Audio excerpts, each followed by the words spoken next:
ఇంట్లో ఎన్ని ఇబ్బందులున్నా ఎవరన్నా ఆటో ఎక్కితే నవ్వుతూ పలకరిస్తారు మా ఆటో డ్రైవర్లు.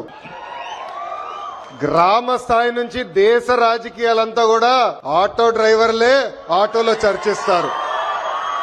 పోయిన 5 సంవత్సరాలు చూసాం. మీ మౌత్ పబ్లిసిటీ దెబ్బకి వైనాట్ 175 కాస్త వైనాట్ 11 అయినాయి. విశ్వవిఖ్యాత నట సార్వభౌమ స్వర్గశ్రీ నందమూరి తారక రామారావు గారు కూడా డ్రైవర్ గా నటించిన సినిమా డ్రైవర్ రాముడు.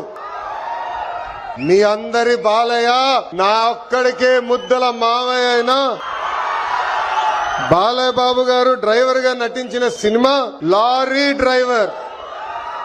అంతేకాదు పవన్ అన్న కూడా డ్రైవర్ గా నటించారు. ఆ సినిమా పేరేంటి? అత్తారింటికి దారేది. ఆనాడు అన్న ఎన్టీఆర్ కాకి డ్రెస్ వేసుకుని రాష్ట్రం మొత్తం చైతన్య రథం అయినా వెళ్తే ఢిల్లీ మొత్తం గడగడలాడించిన వ్యక్తి.